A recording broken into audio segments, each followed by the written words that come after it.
雪姐姐，你看我这个好看吗？走得还真稳。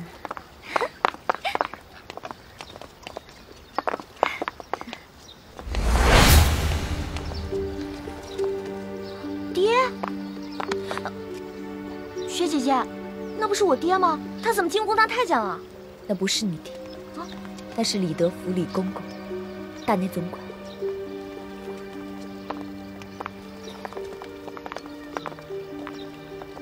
厉贵人吉祥，李公公安好。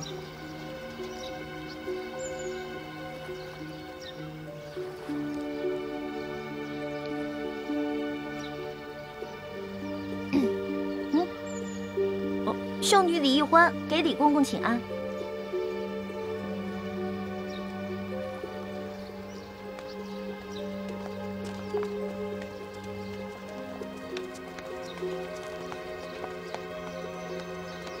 雪姐姐，你没骗我吧？那个太监真的不是我爹啊！他真的不是。我刚进宫的时候，一看到他，也把我吓一跳，差一点把他错认成大师傅。可我再多看几眼，就看出了差别。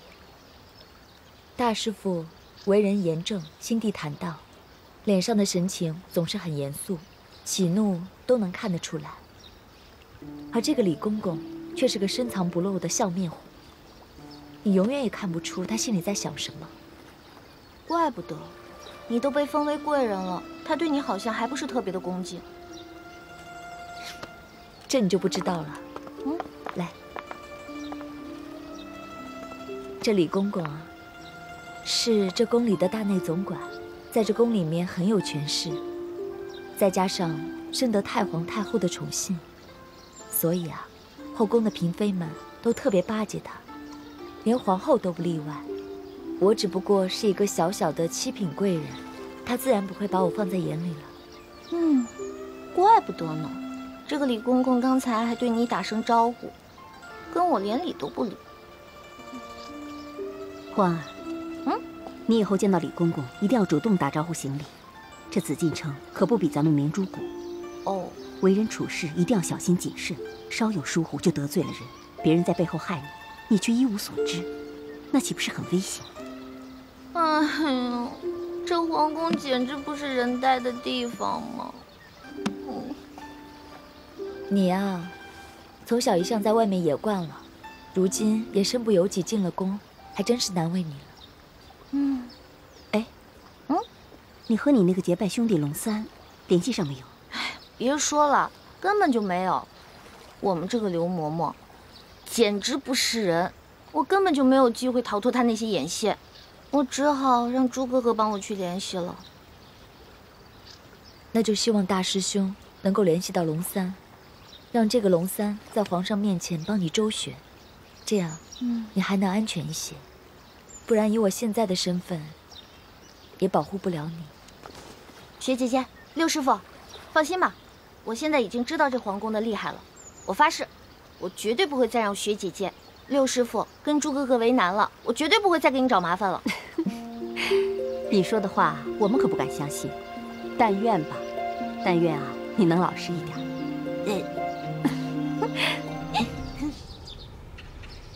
雪姐姐，师傅们真的不应该把你安排进宫，这大清的皇上是咱们最大的敌人，你却要委曲求全委身于他。一想到这儿，我这心里就堵得慌。你也别太怪师傅们了。 他们这么做，也是为了尽快找到铜匣，拿到藏宝图和议事名册，壮大咱们联盟的力量。可是这是牺牲了你一生的幸福啊！个人的幸福，比起光复大明的大业，不足为道。更何况，我早就是一个无父无母的孤儿。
如果不是六师傅收养我，我可能早就冻死在冰天雪地了。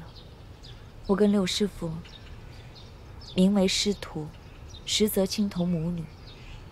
可惜，好日子没过多少年，梅花门就遭到了血洗。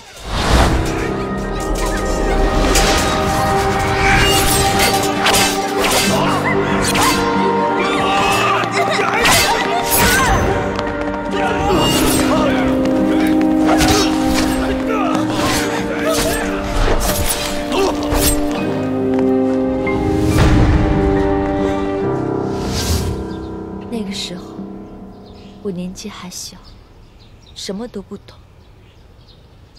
六师傅告诉我，那些杀手全都是清廷的走狗，凡是不归顺清廷的武林门派，全都遭到了血洗。这么深的血海深仇，让你一个弱女子来报，实在是……